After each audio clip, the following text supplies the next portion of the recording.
always said the Black Panther Party that they can do anything they want to us. We might not be back. I might be in jail. I might be anywhere. But when I leave, you can remember I said with the last words on my lips that I am a revolutionary. And you're going to have to keep on saying that.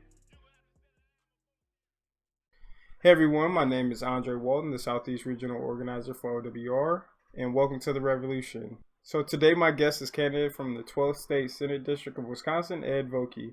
Welcome to the show, Ed. How you doing today? I'm doing great. Thank you so much for having me. No problem. So tell us a little bit about yourself and why you got involved in politics. Sure. I'm not a politician by trade, but I've been watching the landscape over the last number of years. I live in northern Wisconsin's 12th District in Minocqua, Wisconsin, which is a tourist town. We have a lot of freshwater natural resources up here, and environmental aspects to policy are very, very important to me.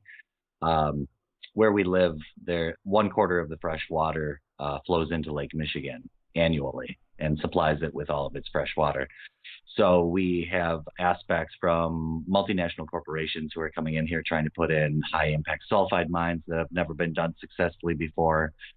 We had a state senator in Tom Tiffany who, has proved his, he's shown his colors on his way to Congress with racial sentiments for calling for Tony Evers to resign from office in the state of Wisconsin. And over the course of the last 8 years, he's been a serious detriment to the area of northern Wisconsin. Before his tenure, this area was a progressive bastion for over 40 years. And I would love to see northern Wisconsin flip back to the blue for another 40. Yeah, most definitely. And I think a lot of that has to do with probably gerrymandering, but we'll kind of get into that a little later. So what propels you to run for office? That's a huge step, and it takes a lot of sacrifice. The ultimate decision was probably based on I have a 2-year-old at this point. And my father always told me, whatever you're doing, wherever you're going, you should always leave the place better than where you found it. And once I had a child, it kind of dawned on me that, I sat around for a few years going, somebody should do something about this. Somebody should do something about this. And it became readily apparent after a few years of that I was talking to myself. And I took a lot of political science when I was at the University of Wisconsin-Milwaukee. I've always had an active interest in politics from the sideline. Where I am in northern Wisconsin, my uncle was the district attorney up in Vilas County from 79 to 83. He had a private practice. He was on the Wisconsin Circuit Courts, and he was on the Government Accountability Board. He was the chairperson of the Government Accountability Board that got dissolved by the Walker administration. That was a nonpartisan entity. He was actually the person that lost the Wisconsin version of Citizens United. So, I've been paying attention to politics in Wisconsin, though I haven't been part of it myself. And it just became this convalescence, all the stars aligned. And it became readily apparent that it was my turn to, carry the torch. Yeah, most definitely. And I think everybody has that why on why they got propelled into politics or why they want to run for office. So I always think that's a very important question. So let's try to get into the issues a little bit. Now, a huge issue in Wisconsin and also across the country, if you really think about it, is the access to broadband, especially for rural farmers. Can you talk about your stance on broadband access and how it can possibly benefit rural families? Yeah, absolutely. Rural farmers, for sure.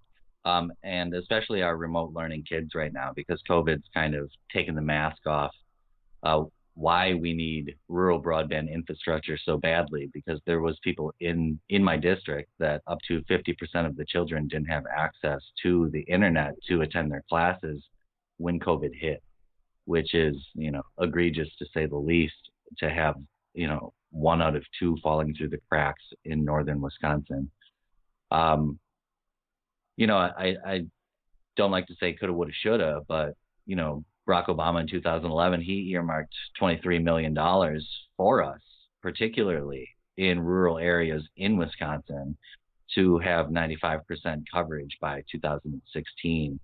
And that money was turned down by the Walker administration in the state of Wisconsin. So we're sitting 4 years after the fact in the middle of a pandemic, um, with nowhere near that type of coverage that could have been a project that was done 4 years ago. So broadband infrastructure is absolutely imperative for, bringing younger people to northern Wisconsin who are going to stay. It's imperative in order to, have access for our industries to compete in a regional and an international setting. And it's a critical underpinning and a utility at this point when it comes to anything that our region wants to get done in the 21st century. So it's absolutely critical that we expand broadband internet in my locale, using any means necessary in order to get coverage for as many people as possible as soon as possible. Yeah. I think it's definitely essential. I mean, coming from a gamer's perspective, I mean, internet is essential. But yeah, I mean that point about having broadband internet access, especially in the time of COVID like this, it definitely is essential. But one of the things you talked about on your website and also on your Facebook page is over the last 40 or over the last decade, 40% of dairy farmers dairy farms have gone out of business. What do you think is the cause of so many farms going out of business, and what do you think can be done to address this issue? Well, Sonny Perdue, who, basically is the head of farmers from the federal government and a Trump crony, said, get big or get out. It's the consolidation of industry. It is, our small family farmers not being able to compete with the volume that's done, say, in a farm in Texas or a farm in Indiana that has 1,000 heads of 1,000 head dairy operation going on, or 20,000 head dairy operation going on. They've been squeezed from all directions, compounded by the tariffs that were put into place with China.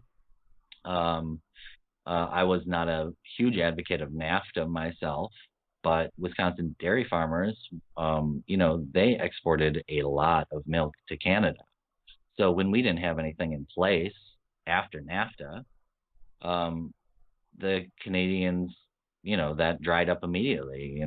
You have a retaliatory nature to when you're going to be putting tariffs on products that are entering other people's countries, and they have the ability to shut that off. So it was shut off when it came to Canada. So then all of a sudden, when in our own, in the United States, when they're expected to expand beyond proportions that, a small family farm that's on its fourth generation ever even wants to, that's not what they're obviously doing.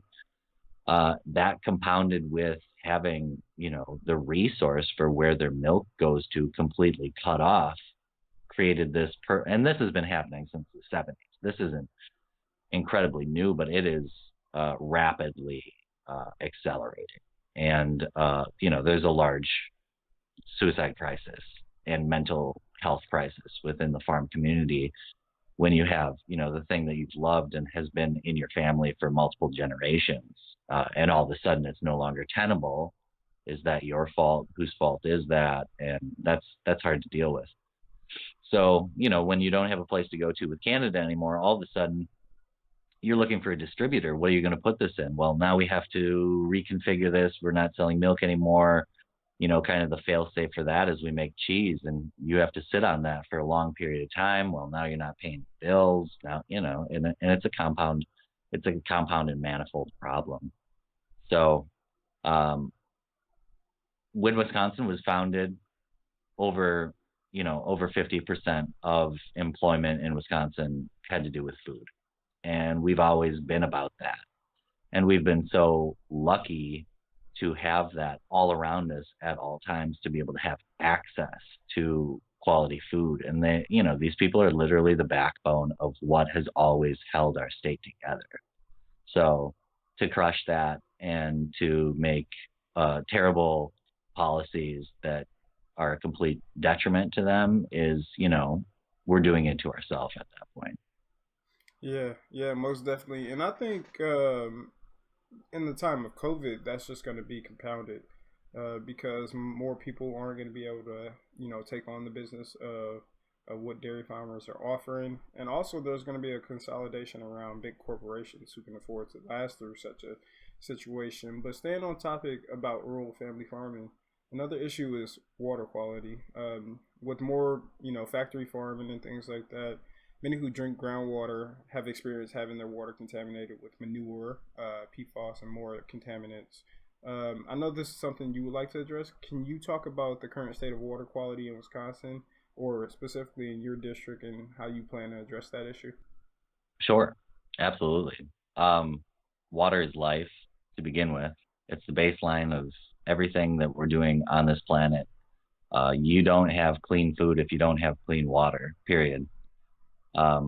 So with the runoff, when it comes to manure, we're talking about CAFOs there. We're not talking about our small family farmers. We're talking about the consolidated industry that has huge retention ponds full of manure that then leaches into the aquifer and gets into our river system and creates algae blooms and raises the water levels and the temperatures and decimates ecosystems. There's that aspect of it where it screws up clean water.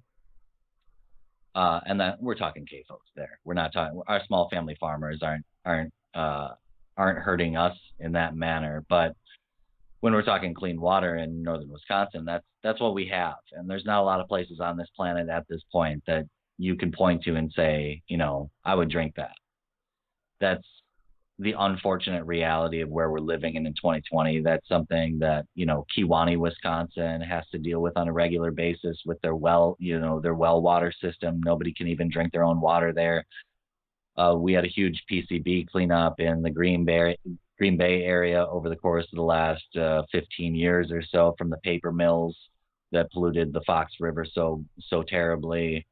Waukesha wells have been polluted, horribly by, I don't mean to name out any companies or anything, but lawn care aspects that have leached into the aquifer. So, I mean, Wisconsin has this issue, and the rest of the nation compared to, we are privileged still. Northern Wisconsin, what we have is fresh water. We have rivers. We have more lakes. We have an incredible abundance of freshwater natural resources. And my predecessor in this district, Tom Tiffany, he was working very well with multinational Canadian interests in regards to getting legislation passed in order to put a mine and mining aspects back into northern Wisconsin after a moratorium had been in place since the 1990s. Mining had not been allowed in northern Wisconsin, and there was a provision in Act 134 called the Prove It First revision that was revoked. And the Prove It First revision stated that, okay, well, you're a mining company, you're absolutely welcome to put a mine into northern Wisconsin. All you have to do is, show us a place where this mine has been done successfully in the world, and give us your plan, and then we'll give you the green light. Well, the high impact sulfide mining that they wanted to do in northern Wisconsin, that literally wasn't possible to do because nowhere in the world will you ever see this being successfully done without incredible environmental degradation to the water table. And so they just repealed the Prove It First revision that said, well, show us a place where this has been done successfully without ecological destruction. Well, you get rid of that provision, then you can put the mine in. You just worry about that stuff later. So, we're in the process of taking on this Badger Minerals company, which is a UP, Upper Peninsula of Michigan company that's a Canadian subsidiary that's doing exploratory mining along the Wolf River. The Wolf River is a sacred site for Native Americans, for the Menominee Indians. There's a similar issue going on the UP border with Wisconsin called the Back 40 along the Menominee River. And all of these watersheds, the confluence of them, they all end up in Green Bay. And guess who just got their PCB problem cleaned up over the last 15 years and spent millions and millions of dollars to get the rivers taken care of again? So Green Bay is going to be downstream from that. This watershed supplies 1/4 of Lake Michigan's fresh water. It's going to, it's going to destroy the entire eastern seaboard of the state of Wisconsin if it continues. and we need to step up to the plate. The Wisconsin DNR needs to step up to the plate and start looking out for the health and safety and the well-being of Wisconsin citizens, which is literally the law of the land in the state of Wisconsin. First and foremost, everything underpinning what Wisconsin is in the benefit of its citizens and their health. Yeah, it's a scary situation. I mean, you see these things addressed in places like Flint, Michigan, and or not really addressed at all, but you see the attention partially going there. But it's a issue within the cities and also with outside the cities and rural areas, and it's mainly due to to some companies' bottom line or something like that, and we definitely have to address it. So, kind of moving or lead. on. Yeah, exactly. I mean, It's ridiculous. yeah. But kind of moving on a little bit, I read in an article from 2019, which health officials stated that almost 400,000 Wisconsinites went without health insurance at some point in the prior year. With the outbreak of COVID-19, this is a really scary fact because those without healthcare can get affected most by such a virus. Can you talk about your stance on healthcare, or can you talk about your stance on healthcare? Yeah. I mean, what are we doing in 2020 in the United States of America, in the state of Wisconsin, still tying healthcare to employment? What are we doing? Why are we doing that? Obviously, that doesn't work. If you lose your job as to no fault of your own, then you're also kicked off of your insurance at the same time. And we're talking premiums insurance. We're talking, co-pays. We're talking, it's just the most convoluted, pay-to-play system that there is.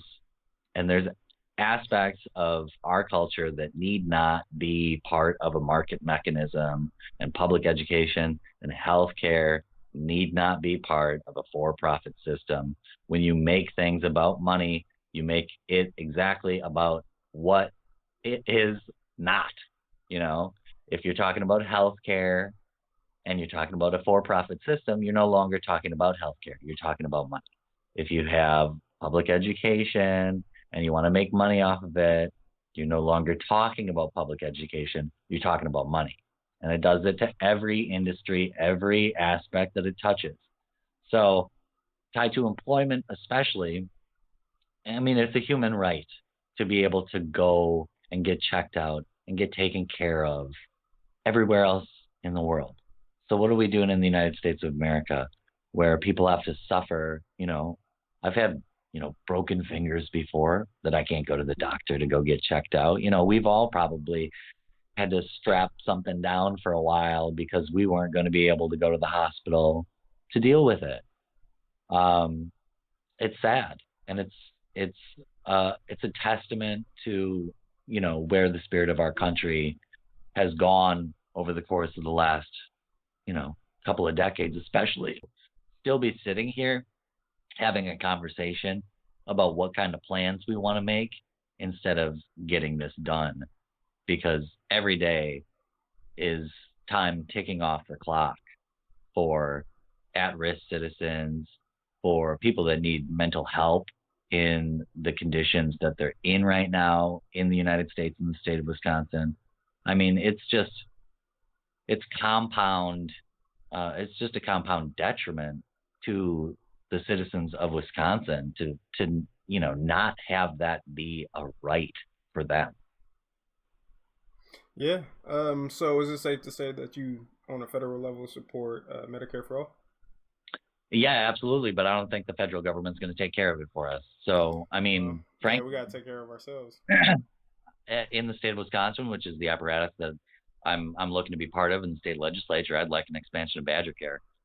We can talk about taking federal money on that. That's fine. But I'm not relying on the federal government at this point to get things done for me in my backyard. We have a wonderful program in Badger Care.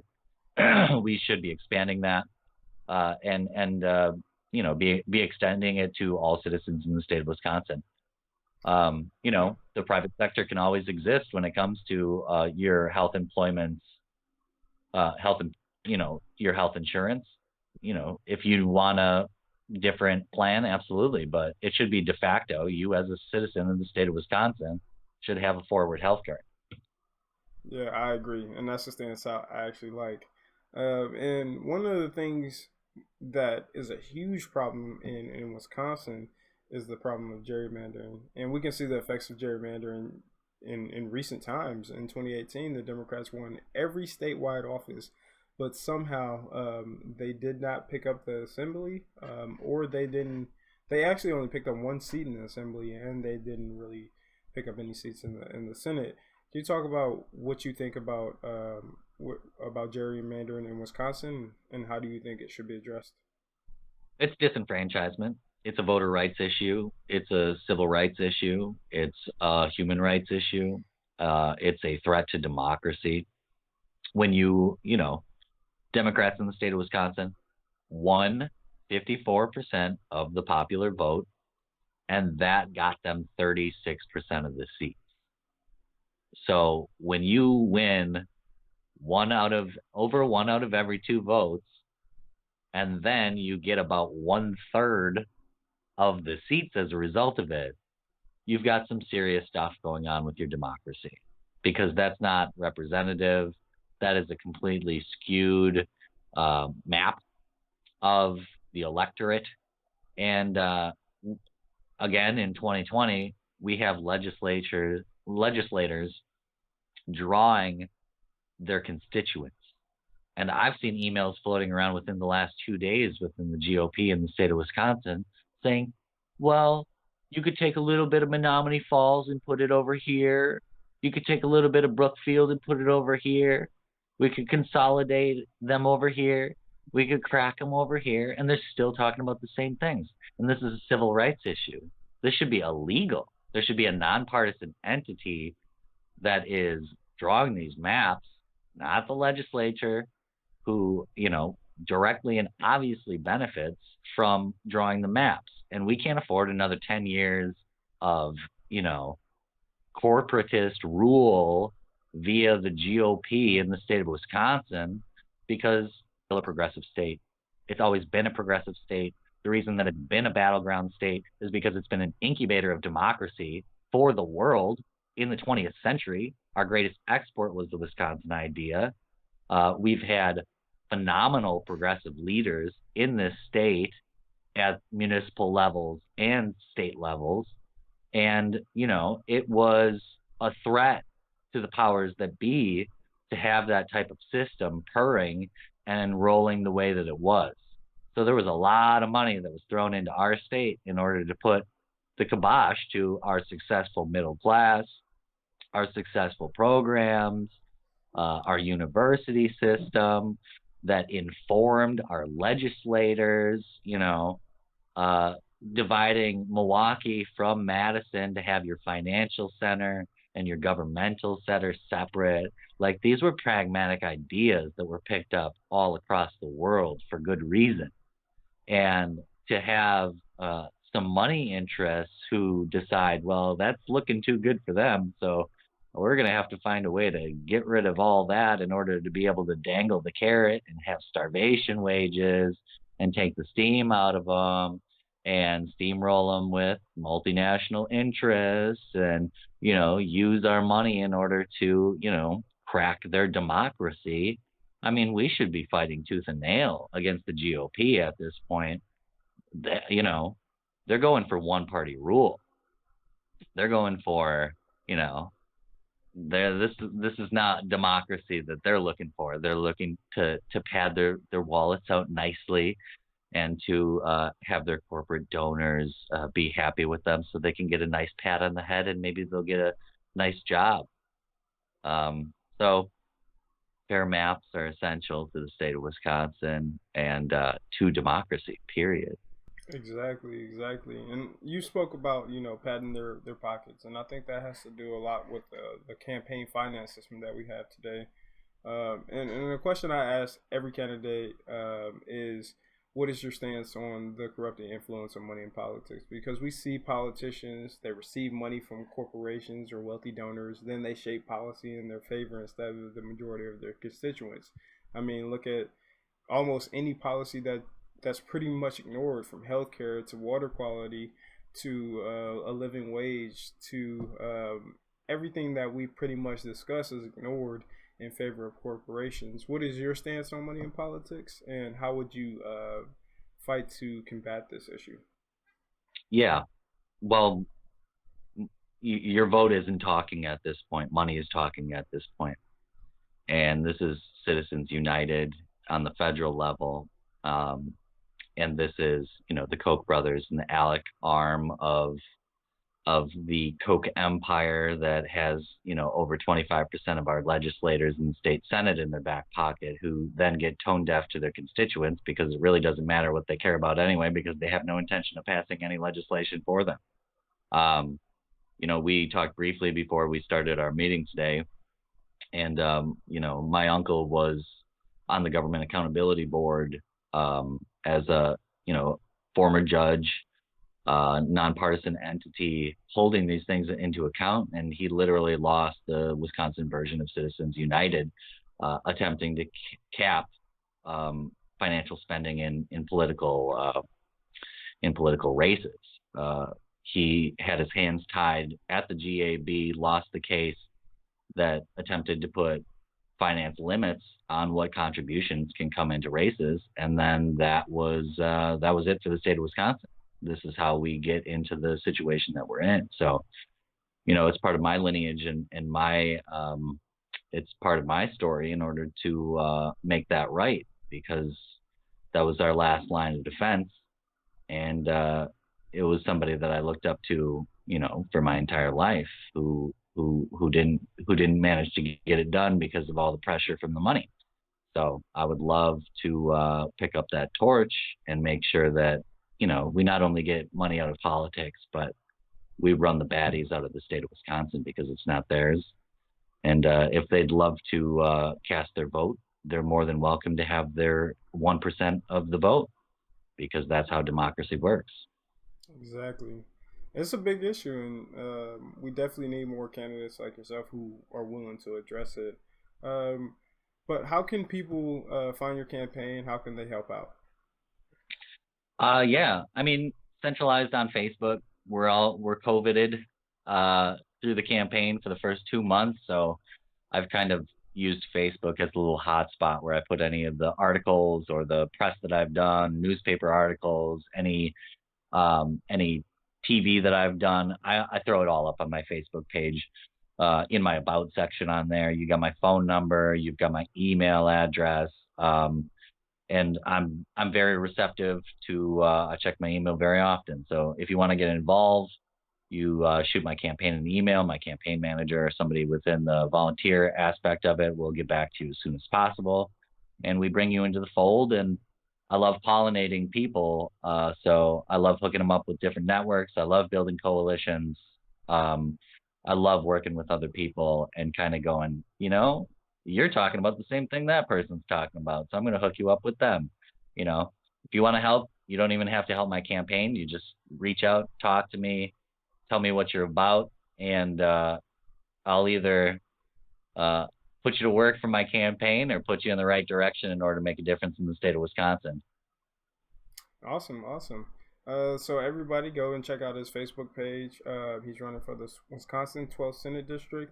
And also donate, because a big part of, having progressive candidates is having grassroots funded, and they need funding. So it's better for them to sell out to us instead of sell out to big corporations. So please go and donate to them, and do whatever you can to help them out. But is there anything else you want to say, Ed? Well, I'll give you it's facebook.com/Vocke for Wisconsin, which is V as in Victor, OCKE, the number 4, and WI. Facebook.com/Vocke for Wisconsin. You can find me there. All right, you heard it here. I appreciate you coming on, Ed. Hopefully, we can get some of our members to look you up and get involved in your campaign. I appreciate it. Appreciate your time, and I look forward to working with you guys in the future. Look forward to working with you too as well. Thanks. We always say the Black Panther Party that they can do anything they want to us. We might not be back.